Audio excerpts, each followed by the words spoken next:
نحمده ونصلي على رسوله الكريم اما بعد فاعوذ بالله من الشيطان الرجيم بسم الله الرحمن الرحيم رب اشرح لي صدري ويسر لي امري واحلل عقدة من لساني يفقهوا قولي۔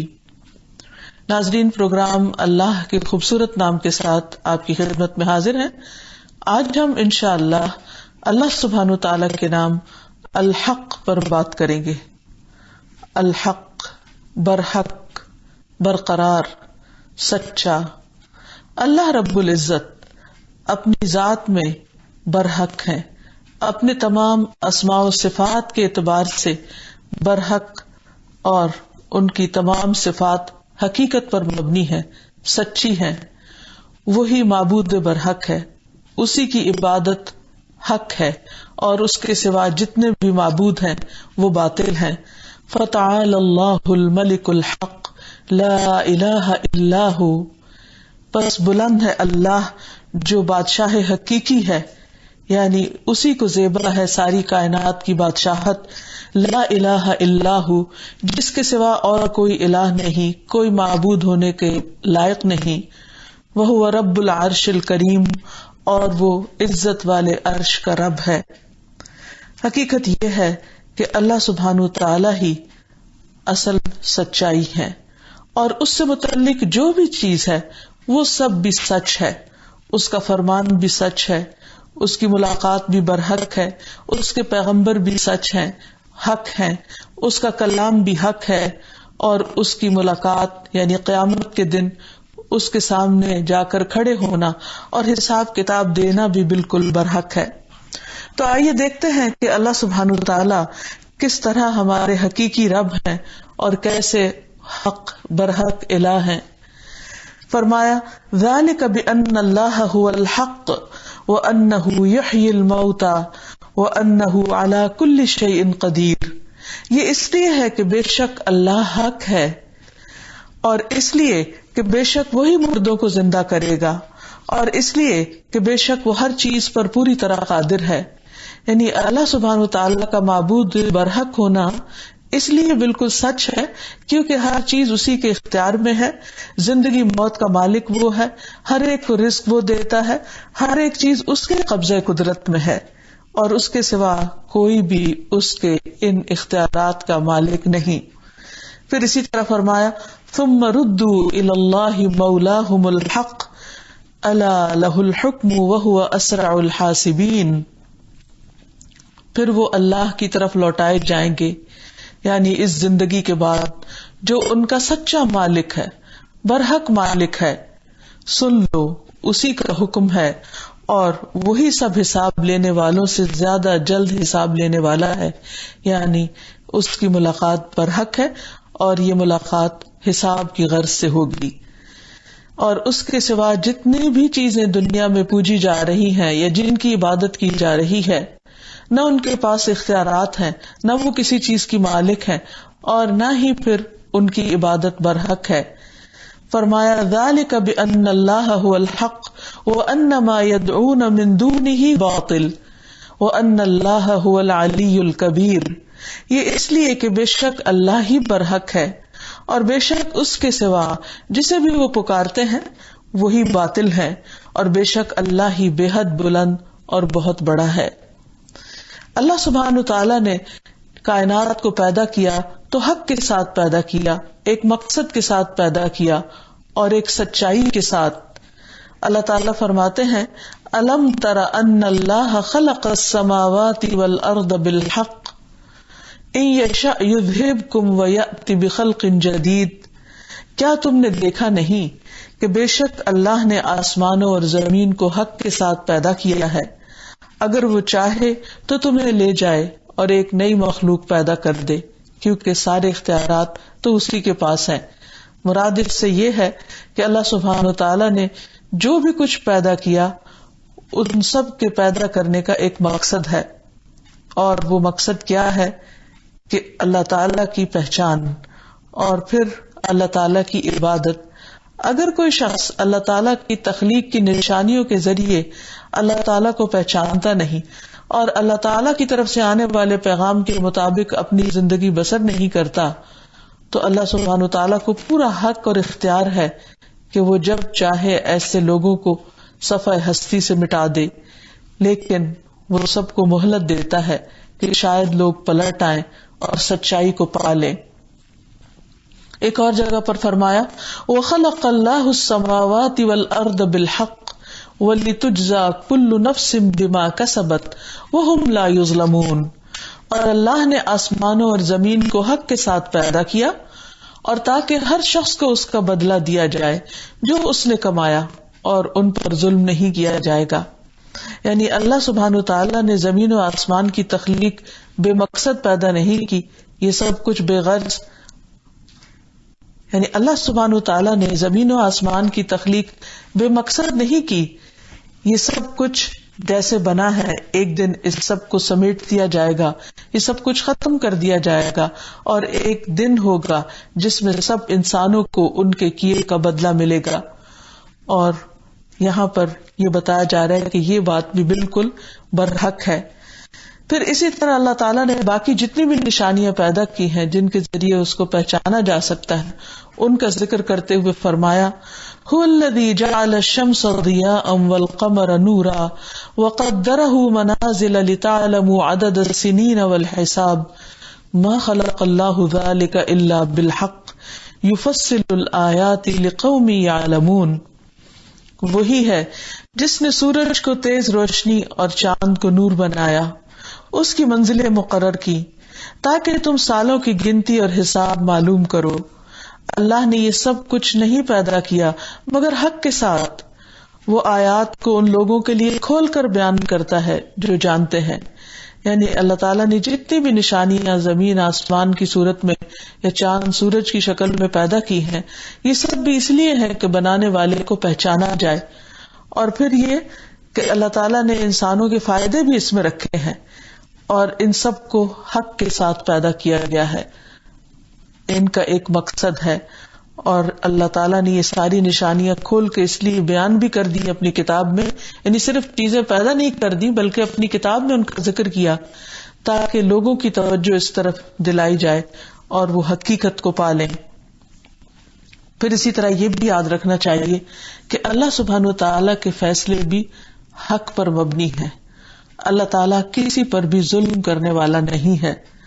فرمایا وَأَشْرَقَتِ الْأَرْضُ بِنُورِ رَبِّهَا وَوُضِعَ الْكِتَابُ وَجِيءَ بِالنَّبِيِّينَ وَالشُّهَدَاءِ وَقُضِيَ بَيْنَهُمْ بِالْحَقِّ وَهُمْ لَا يُظْلَمُونَ، اور زمین اپنے رب کے نور کے ساتھ روشن ہو جائے گی، یعنی قیامت کے دن، جیسے کہ حدیث میں بھی آتا ہے کہ ایک گول ٹکیا کی طرح ہوگی جسے میدے کی ایک سفید روٹی ہوتی ہے، اور اس پر کسی قسم کے کوئی پہاڑ اور ٹیلے اور اونچ نیچ نہ ہوگی، اور وہ چمک رہی ہوگی، اور تمام لوگ اس پر کھڑے ہو کر رب العالمین کے سامنے حساب دیں گے۔ فرمایا وَوُضِعَ الْكِتَابُ، اور لکھا ہوا سامنے رکھ دیا جائے گا، وَجِيءَ بِالنَّبِيِّينَ وَالشُّهَدَاءِ، انبیاء اور شہداء یعنی گواہ لائے جائیں گے، وَقُضِيَ بَيْنَهُمْ بِالْحَقِّ، اور ان کے درمیان حق کے ساتھ فیصلہ کر دیا جائے گا۔ یعنی جس طرح اللہ تعالیٰ نے حق کے ساتھ اس دنیا کو پیدا کیا، حق کے ساتھ ہی اس کو سمیٹے گا اور حق کے ساتھ ہی لوگوں کے فیصلے کرے گا۔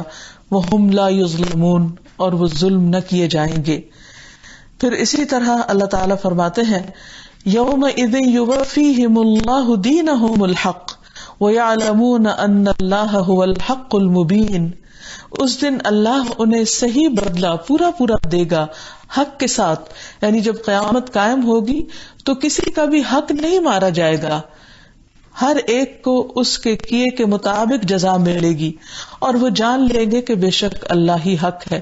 یعنی جن لوگوں کی عقل پر پردہ پڑا ہوا ہے اور وہ اللہ سبحانہ وتعالیٰ کے وجود کو اور اس کی صفات کو نہیں مانتے، کل قیامت کو جب یہ سب کچھ اپنے سامنے دیکھیں گے تو پھر ماننے سے انکار نہ کر سکیں گے۔ اور اللہ تعالیٰ حق ہے جو حق کو ظاہر کرنے والا بھی ہے، یعنی آج تو اس نے نشانیوں کی شکل میں اس حقیقت کو واضح کیا ہے، لیکن کل اس سے بھی زیادہ بڑے دلائل کے ساتھ ہر چیز کی سچائی سامنے آ جائے گی۔ اللہ سبحانہ وتعالیٰ نے انسانوں کی ہدایت کے لیے صرف کائنات کی نشانیاں ہی نہیں کھول کھول کے رکھی بلکہ انبیاء کو بھیجا، اور انبیاء کو بھی حق کے ساتھ بھیجا، سچائی کے ساتھ. اور جس بھی نبی کی سلیکشن ہوئی اس کے اندر بیسک کوالٹی جو تھی وہ سچا ہونے کی اور امین ہونے کی تھی. اور جو کچھ وہ لائے اور لانے والا جبریل امین وہ بھی امانت دار. اور اللہ سبحانہ وتعالیٰ نے جو کچھ نازل کیا وہ بالکل حقیقت اور سچ پر مبنی. تو گویا یہ وحی کا سلسلہ، ہدایت کا سلسلہ، انبیاء کا سلسلہ، یہ سب برحق ہے اور اس میں کسی قسم کے جھوٹ اور باطل کی آمیزش نہیں. اللہ سبحانہ وتعالیٰ فرماتے ہیں ذالک بأن اللہ نزل الکتاب بالحق وان الذین اختلفوا فی الکتاب لفی شقاق بعید. یہ سب کچھ اس لیے ہوا کہ اللہ نے تو کتاب حق کے ساتھ نازل کی تھی، مگر جن لوگوں نے اس کتاب میں اختلاف کیا وہ بدبختی میں دور جا پہنچے ہیں. یعنی اللہ تعالیٰ نے جو کچھ اس کتاب میں فرمایا بالکل سچ فرمایا، لیکن لوگوں نے پھر بھی اپنی خواہشات کی پیروی کرنے کی وجہ سے اس کی پیروی نہیں کی اور اس کو حق نہیں جانا. پھر فرمایا کہ تلک آیات اللہ نتلوها علیک بالحق وانک لمن المرسلین، کہ یہ اللہ کی آیات ہیں، ہم انہیں حق کے ساتھ آپ پر پڑھتے ہیں اور بلا شبہ آپ یقیناً رسولوں میں سے ہیں. یعنی نبی صلی اللہ علیہ وسلم سے خطاب ہے کہ ہم نے آپ کو جو قرآن مجید دیا ہے اور جو کی احکامات آپ پر اتارے ہیں یہ تمام کے تمام بالکل حق پر مبنی ہیں، اور یہی دراصل سچائی ہے. اور سچائی کے مطابق فیصلہ کرنے میں انسان کو فائدہ ہے، کیونکہ اگر یہ سب سچائی ہے اور انسان کی زندگی اس کے مطابق نہیں گزر رہی، اس کے خلاف جا رہی، اس کے اپوزٹ جا رہی ہے، تو حقیقت میں وہ خود نقصان اٹھانے والا ہے. پھر نبی صلی اللہ علیہ وسلم کی نبوت اور رسالت وہ بھی حق کے ساتھ ہوئی. فرمایا انا ارسلناک بالحق بشیرا ونذیرا، ہم نے آپ کو یقیناً حق کے ساتھ خوشخبری دینے والا اور ڈرانے والا بنا کر بھیجا ہے. یعنی آپ حق دے کر بھیجے گئے ہیں. تو گویا قرآن مجید کے بعد نبی صلی اللہ علیہ وسلم کی فرمائی ہوئی باتیں، آپ کے کیے ہوئے فیصلے، آپ کی دی ہوئی تعلیم اور تربیت، وہ سب بھی حق پر مبنی ہے، کیونکہ الہ برحق کی طرف سے آئی ہے حق لے کر. پھر اسی طرح فرمایا یا ایھا الناس قد جاءکم الرسول بالحق من ربکم فآمنوا خیرا لکم وإن تکفروا فإن للہ ما فی السماوات والارض وکان اللہ علیما حکیما. اے لوگو، بلا شبہ تمہارے پاس یہ رسول حق کے ساتھ تمہارے رب کی طرف سے آیا ہے، بس تم ایمان لے آؤ، تمہارے لیے بہتر ہوگا. اور اگر کفر کرو تو بے شک اللہ ہی کا ہے جو کچھ آسمانوں اور زمین میں ہے، اور اللہ ہمیشہ سے سب کچھ جاننے والا، کمال حکمت والا ہے. اس آیت سے بھی یہی بات پتہ چلتی ہے کہ اللہ سبحانہ تعالیٰ چونکہ حکمت والا ہے اور عدل کرنے والا ہے اور سب کچھ جاننے والا ہے، اس نے جو کچھ انسانوں کی ہدایت کے لیے، ان کی رہنمائی کے لیے بھیجا ہے وہ بالکل حقیقت پر مبنی ہے. اس کا مطلب یہ ہے کہ انسان بھی اللہ کی تخلیق ہے، انسانوں کے اندر جو پوٹینشیل رکھے وہ بھی اللہ نے رکھے، جس قسم کی عقل سمجھ بوجھ رکھی وہ بھی سب اس کی دی ہوئی، اور عین اس کی ضرورت کے مطابق وہی نازل کی، ہدایت بھیجی، رسول بھیجے، اچھے نمونے بھیجے، تاکہ لوگ اس دنیا کی زندگی کو بھی بہترین طریقے پر گزار سکیں اور ہمیشہ کا گھر جو ان کے لیے تیار کیا اللہ نے اس کو بھی حق کے ساتھ پا سکے. لیکن اگر انسان اس حق کو اور اس سچ کو سچ نہیں مانتے تو دراصل خود خسارے میں ہے. ہم دیکھتے ہیں کہ پہلی وحی جو ہے اس کے بارے میں بھی آتا ہے کہ وہ حق کے ساتھ تھی، حق آیا تھا. حضرت عائشہ کہتی ہے کہ رسول اللہ صلی اللہ علیہ وسلم پر وحی کا ابتدائی دور اچھے خوابوں سے شروع ہوا، پھر آپ تنہائی پسند ہو گئے اور غار حرا میں خلوت نشینی اختیار کر لی. کئی دن اور رات وہاں مسلسل عبادت میں مشغول رہتے، یہاں تک کہ آپ کے پاس حق آ گیا. یعنی الحق کی طرف سے حق پہنچ گیا. یعنی جو تعلیم آپ کو دی گئی وہ بالکل سچائی پر مبنی تھی، اور آپ غار حرا میں ہی قیام پذیر تھے. کہ اچانک جبریل علیہ السلام آپ کے پاس حاضر ہو گئے اور پھر وہ اقرا بسم ربک الذی خلق والی آیات نازل ہوئی. پھر اسی طرح یہ ہے کہ آپ صلی اللہ علیہ وسلم نبوت سے پہلے بھی صادق اور امین تھے، ہمیشہ سچ بولتے تھے، آپ کی زبان پر سچ ہی جاری ہوتا تھا، اور نبوت کے بعد بھی جو بات آپ نے فرمائی وہ حق پر مبنی تھی. اس سلسلے میں عبداللہ ابن عمرو ابن العاص کہتے ہیں، میں نے کہا یا رسول اللہ صلی اللہ علیہ وسلم، میں آپ سے جو باتیں سنتا ہوں کیا میں انہیں لکھ لیا کروں؟ آپ نے فرمایا ہاں. میں نے پوچھا رضامندی اور ناراضگی دونوں حالتوں میں، یعنی کبھی آپ غصے میں ہوتے ہیں، کبھی آپ اچھے موڈ میں ہوتے ہیں، تو کیا سب باتیں آپ کی لکھ لوں؟ آپ نے فرمایا ہاں، کیونکہ میری زبان سے حق کے سوا کچھ نہیں نکلتا. یعنی جس رب نے مجھے بھیجا ہے، جو سچ دے کر بھیجا ہے، اسی نے حفاظت کی ہے، اور جو کچھ میں کہتا ہوں، جو کچھ بتاتا ہوں، وہ بالکل سچ ہے.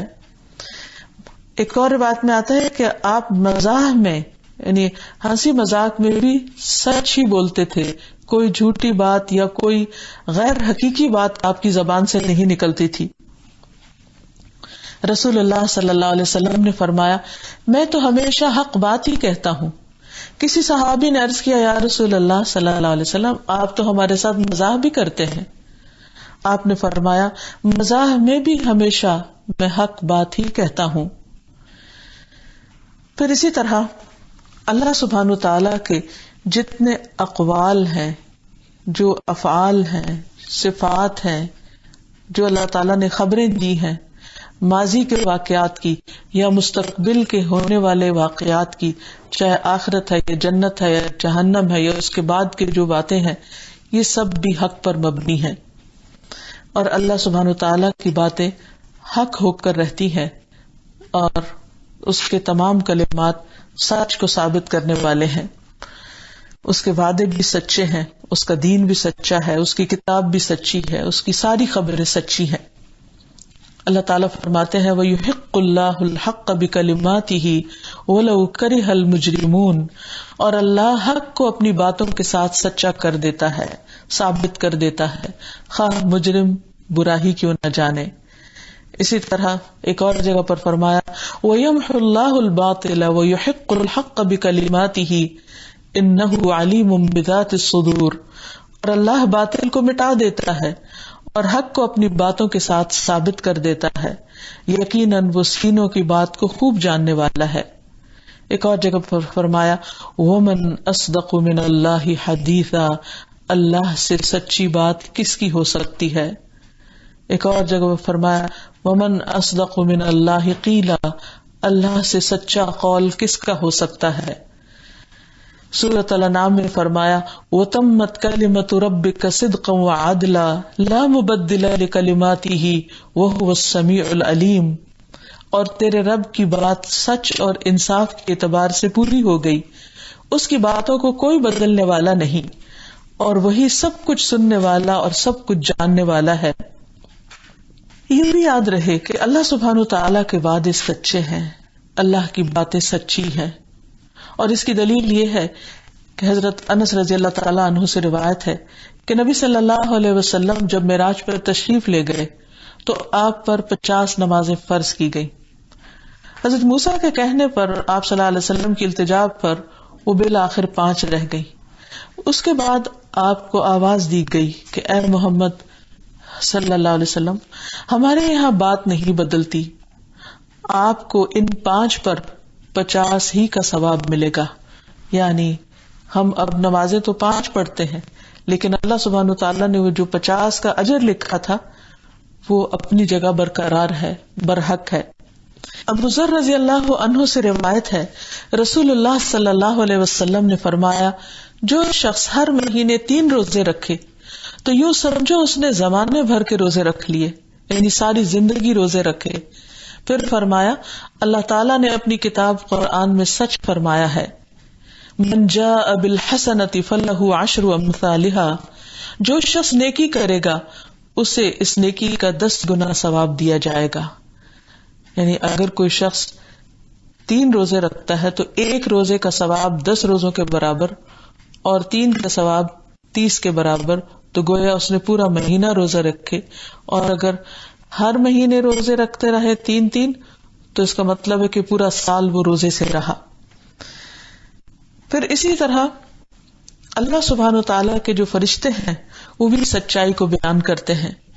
رسول اللہ صلی اللہ علیہ وسلم نے فرمایا جب اللہ تعالیٰ وحی کے ذریعے کلام فرماتے ہیں تو آسمان والے آسمان میں ایسی آواز سنتے ہیں جیسے پتھر پر لوہے کی زنجیر ماری گئی ہو، پھر وہ بے ہوش ہو جاتے ہیں اور مسلسل اسی حالت میں رہتے ہیں یہاں تک کہ جبریل ان کے پاس آتے ہیں اور ان کی گھبراہٹ دور ہو جاتی ہے. پھر وہ کہتے ہیں اے جبریل آپ کے رب نے کیا فرمایا؟ جبریل کہتے ہیں کہ حق فرمایا. وہ کہتے ہیں حق فرمایا، حق فرمایا، یعنی وہ حق کی گواہی بھی دیتے ہیں اور پھر آگے حق ہی لے کر جاتے ہیں. پھر اسی طرح نبی صلی اللہ علیہ وسلم نے جن باتوں کی خبر دی ہے وہ باتیں بھی بالکل سچی ہیں، حق پر مبنی ہے، کیونکہ وہ وحی الہی پر مبنی ہے. اللہ سبحانہ وتعالیٰ کی طرف سے وہ علم ان کو ملا ہے جس میں کسی قسم کا جھوٹ نہیں ہو سکتا. ایک شخص نبی صلی اللہ علیہ وسلم کے پاس آیا اور کہنے لگا کہ میرا بھائی بیمار ہے. آپ نے اس کو شہد پلانے کا حکم دیا. جب اس کو شہد پلایا گیا تو وہ مزید اس کا پیٹ خراب ہو گیا. وہ پھر آپ کے پاس آیا.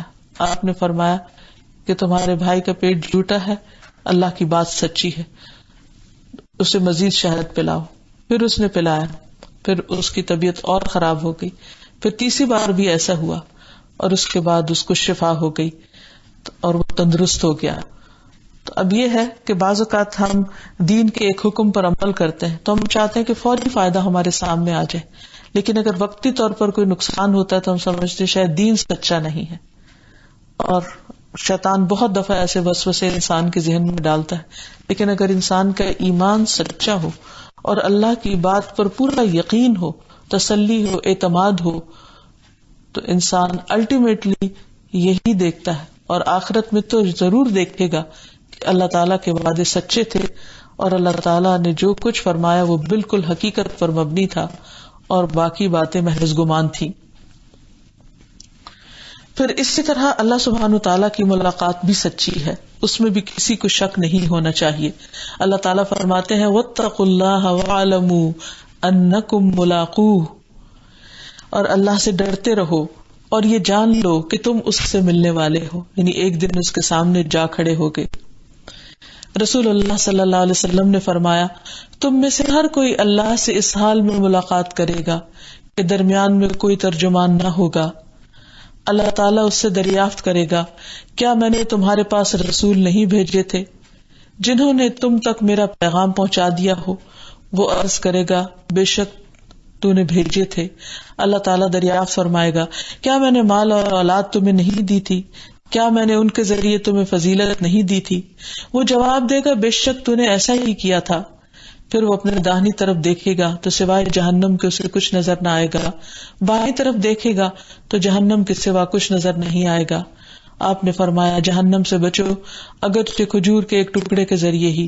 اگر کسی کو کھجور کا ٹکڑا میسر نہ آ سکے تو ایک اچھا کلمہ ہی کہہ دے. پھر یہ ہے کہ قیامت کا آنا بھی برحق ہے، بالکل سچ ہے اور اس میں کسی قسم کا کوئی شک نہیں ہونا چاہیے. فرمایا ان الساعة لآتیۃ لا ریب فیہا ولکن اکثر الناس لا یؤمنون. بے شک قیامت ضرور آنے والی ہے، اس میں کوئی شک نہیں، لیکن اکثر لوگ مانتے نہیں، یعنی اس پر پورا یقین نہیں رکھتے، اسی لیے اس کے مطابق تیاری نہیں کرتے.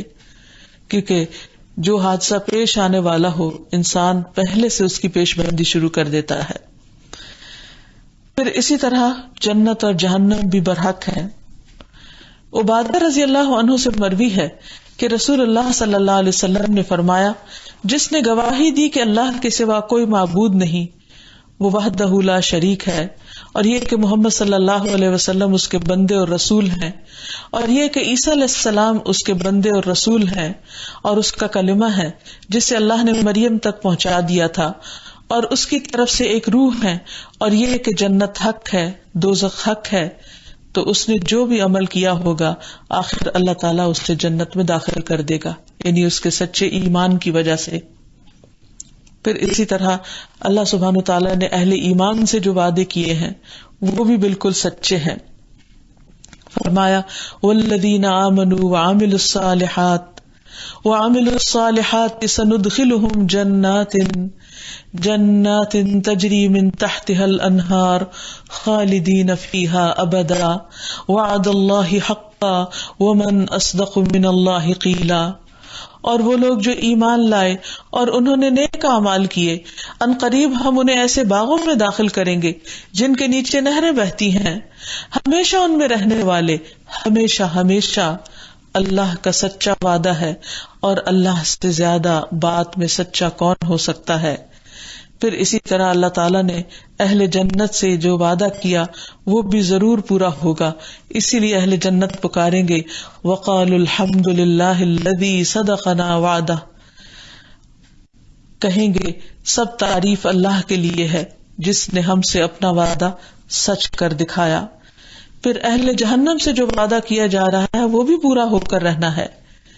فرمایا وَنَادَى أَصْحَابُ الْجَنَّةِ أَصْحَابَ النَّارِ أَنْ قَدْ وَجَدْنَا مَا وَعَدَنَا رَبُّنَا حَقًّا فَهَلْ وَجَدْتُمْ مَا وَعَدَ رَبُّكُمْ حَقًّا قَالُوا نَعَمْ فَأَذَّنَ مُؤَذِّنٌ بَيْنَهُمْ اللَّعْنَةُ اللَّهِ عَلَى الظَّالِمِينَ. اور جنت والے آگ والوں کو آواز دیں گے کہ ہم نے تو واقعی وہ وعدہ سچا پایا جو ہم سے ہمارے رب نے کیا تھا. کیا تم نے بھی وہ وعدہ سچا پایا جو تمہارے رب نے تم سے کیا تھا کہ اگر تم غلط کام کرو گے تو جہنم میں جاؤ گے؟ وہ کہیں گے ہاں. پھر ان کے درمیان ایک اعلان کرنے والا اعلان کرے گا کہ ظالموں پر اللہ کی لعنت ہے. اب انسان جب اللہ سبحانہ وتعالی کو الحق مان لیتا ہے، اس کی باتوں کو سچ مانتا ہے، اس کے رسول کو سچ مانتا ہے، اس کے وعدوں کو سچ مانتا ہے، تو پھر اس کا اس کی زندگی پر کس طرح اثر پڑتا ہے کہ سب سے پہلے انسان اللہ کا حق پہچاننے کی کوشش کرتا ہے کہ جو میرا حقیقی معبود ہے، جو سچا بادشاہ ہے، جس کی طرف مجھے پلٹ کر جانا ہے اور جس نے مجھے سب کچھ یہاں دیا ہے، پھر اس کا کیا حق ہے، یہ سب کچھ کیوں کیا ہے، اس نے یہ سب کچھ کس لیے بنایا ہے، میری ذمہ داری کیا ہے، میری زندگی حق اور حقیقت کے مطابق کیسے ہو سکتی ہے. تو اس سلسلے میں پہلا فرض یہ بنتا ہے کہ بندہ پوری کوشش کے ساتھ اپنے خالق اور مالک کا حق پہچانے اور اس کی عبادت کرے، کیونکہ اس کی عبادت کرنا بندوں پر اللہ کا حق ہے. معاذ رضی اللہ عنہ کہتے ہیں نبی صلی اللہ علیہ وسلم جس گدھے پر سوار تھے میں اس پر آپ کے پیچھے بیٹھا ہوا تھا. اس گدھے کا نام عفیر تھا. آپ نے فرمایا اے معاذ، کیا تمہیں معلوم ہے کہ اللہ تعالیٰ کا حق بندوں پر کیا ہے اور بندوں کا حق اللہ تعالیٰ پر کیا ہے؟ میں نے عرض کیا اللہ اور اس کے رسول ہی زیادہ جانتے ہیں. آپ نے فرمایا اللہ کا حق اپنے بندوں پر یہ ہے کہ اس کی عبادت کریں اور اس کے ساتھ کسی کو شریک نہ ٹھہرائیں، اور بندوں کا حق اللہ پر یہ ہے کہ جو بندہ اللہ کے ساتھ کسی کو شریک نہ ٹھہراتا ہو اللہ تعالیٰ اس کو عذاب نہ دے. تو اللہ سبحانہ تعالیٰ نے اپنے بندوں کے ساتھ جو وعدہ کیا ہے وہ اللہ تعالیٰ ضرور پورا کرے گا. تو بندوں کو بھی اپنا فریضہ پورا کرنا چاہیے. پھر یہ کہ اللہ تعالیٰ کے اس حق کی عبادت سے کبھی غافل نہیں ہونا چاہیے. اللہ تعالیٰ قرآن مجید میں ان لوگوں کی تعریف کرتے ہیں کہ جنہیں دنیا اپنے اندر ایسا مشغول نہیں کرتی کہ وہ اللہ کا حق بھول جائیں. فرمایا رجال لا تلہیہم تجارت ولا بیع عن ذکر اللہ، وہ مرد جنہیں اللہ کے ذکر سے نہ کوئی تجارت غافل کرتی ہے اور نہ ہی کوئی خرید و فروخت غافل کرتی ہے. اور اللہ سبحانہ تعالیٰ نے ویسے بھی آخرت کے بارے میں جو خبردار کیا ہے اس میں خصوصی طور پر دنیا میں غافل ہونے سے بچنے کے لیے کہا یا ایھا الناس ان وعد اللہ حق فلا تغرنکم الحیاۃ الدنیا ولا یغرنکم باللہ الغرور. اے لوگو، یقیناً اللہ کا وعدہ سچا ہے، تو کہیں دنیا کی زندگی تمہیں دھوکے میں نہ ڈالے اور کہیں وہ دھوکے باز تمہیں اللہ کے بارے میں دھوکہ نہ دے جائے.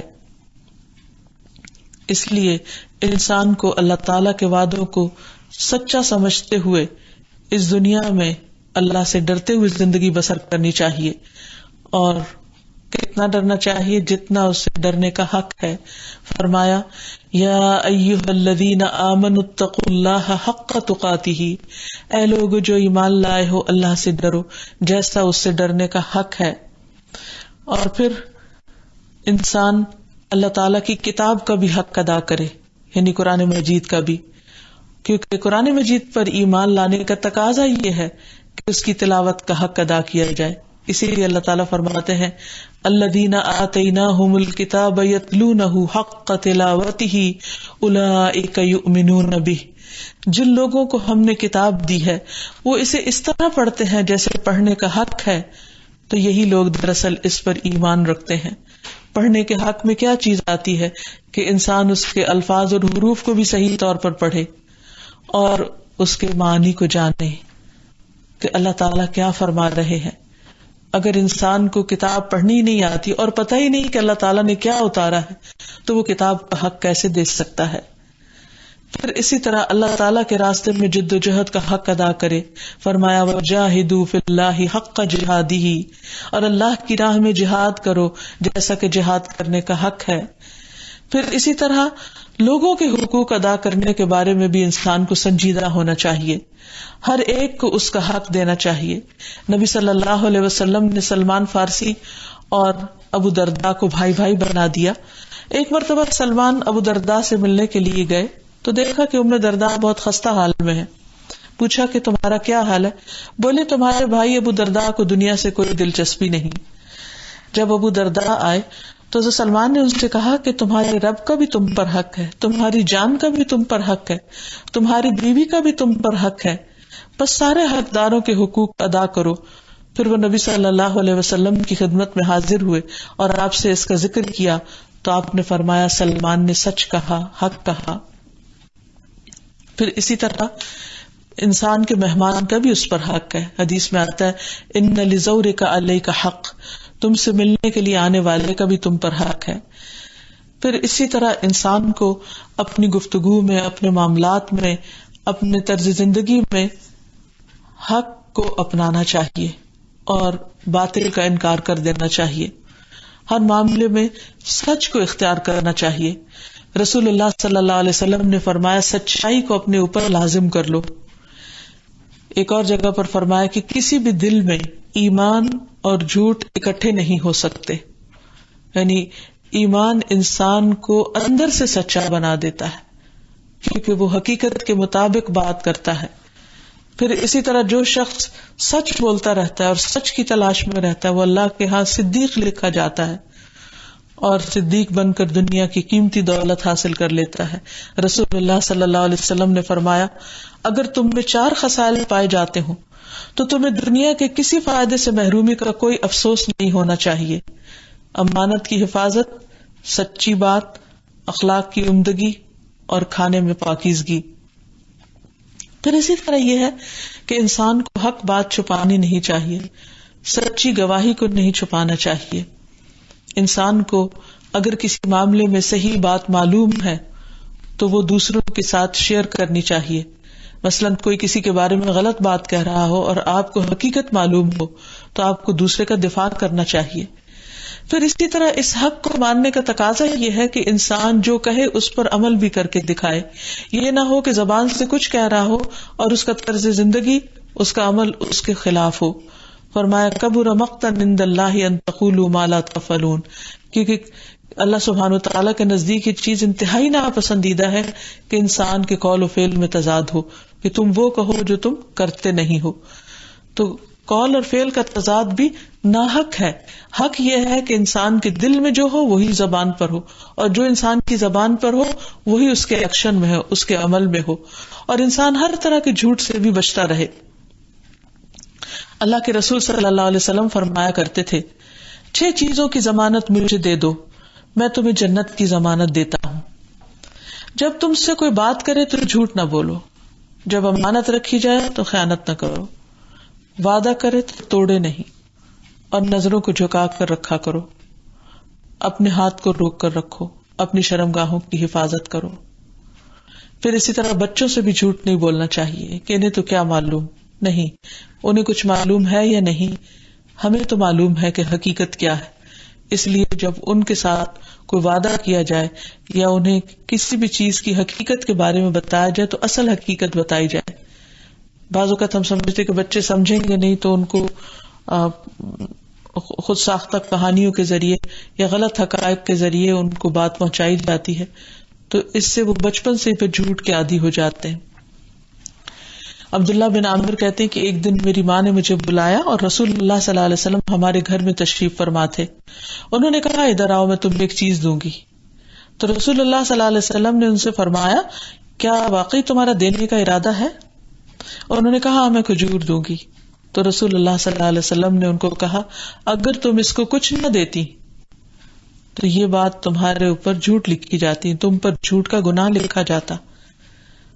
تو بچے کو بھی معمولی سمجھ کر اس سے غلط بیانی نہ کی جائے، اور اگر بچے کے ساتھ اجازت نہیں تو بڑوں کے ساتھ کیسے اجازت ہوگی. پھر اسی طرح یہ ہے کہ جھوٹے شخص کی عبادت قبول نہیں.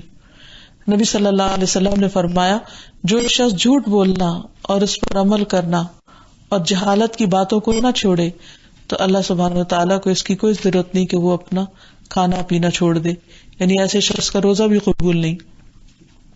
پھر جھوٹ بے برکتی کا باعث ہوتا ہے اور سب سے بدترین عادت ہے. پھر اسی طرح انسان اپنے وعدوں میں بھی سچا ہو، کیونکہ وعدہ خلافی جو ہے وہ منافقت کی علامت ہوتی ہے. پھر ایک دوسرے کو بھی حق کی تلقین کرنا ضروری ہے. قرآن مجید میں اللہ سبحانہ وتعالیٰ نے جن لوگوں کو نقصان سے بچنے کا وعدہ کیا ہے ان کی 4 صفات بیان فرمائی ہیں. الذین آمنوا، وہ جو ایمان لائے، وعملوا الصالحات، نیک کام کرے، وتواصوا بالحق، ایک دوسرے کو بھی حق کی تلقین کرے، وتواصوا بالصبر، اور ایک دوسرے کو صبر کی تلقین کرے. اور پھر آخر میں یہ کہ اس نام کے ساتھ اللہ تعالیٰ سے دعا بھی کرنی چاہیے، اور انسان کو حق کی تلاش میں رہنا چاہیے اور اس کے لیے دعا کرنی چاہیے کہ ربنا افتح بیننا وبین قومنا بالحق وانت خیر الفاتحین. اے ہمارے رب، ہمارے درمیان اور ہماری قوم کے درمیان حق کے ساتھ فیصلہ کر دے، اور تو سب فیصلہ کرنے والوں میں سے بہتر ہے. پھر اللہ تعالیٰ کے حق ہونے کا اقرار کرنا چاہیے.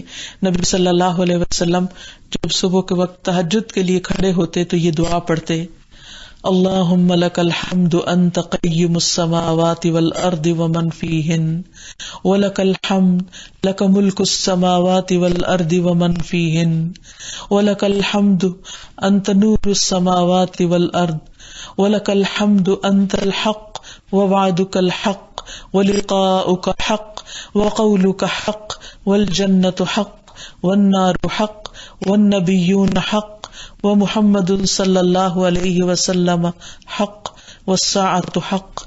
اے میرے اللہ، ہر طرح کی تعریف تیرے ہی لیے ہے. تو آسمان اور زمین اور ان میں رہنے والی تمام مخلوق کو قائم رکھنے والا ہے، اور ہم تمام کی تمام بس تیرے ہی لیے مناسب ہے.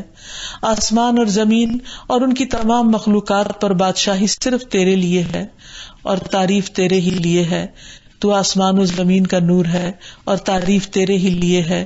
تو حق ہے، تیرا وعدہ حق ہے، تیری ملاقات حق ہے، اور تیرا فرمان حق ہے. جنت حق ہے، دوزخ حق ہے، انبیاء حق ہے، محمد صلی اللہ علیہ وسلم حق ہے، اور قیامت کا آنا برحق ہے. اور پھر یہ کہ انسان اللہ سبحانہ وتعالیٰ سے یہ دعا کرے کہ وَأَسْأَلُكَ كَلِمَةَ الْحَقِّ فِي الرِّضَا وَالْغَضَبِ، کہ اے اللہ میں تجھ سے سوال کرتا ہوں کہ میں حق بات ہی کیا کروں، خواہ میں رضامندی کی حالت میں ہوں یا غصے کی حالت میں ہوں، کسی سے خوش ہوں یا کسی سے ناراض ہوں. تو اللہ تعالیٰ سے دعا ہے کہ وہ ہمیں حق پر ہی زندہ رکھے اور حق پر ہی موت دے. وآخر دعوانا ان الحمد للہ رب العالمین.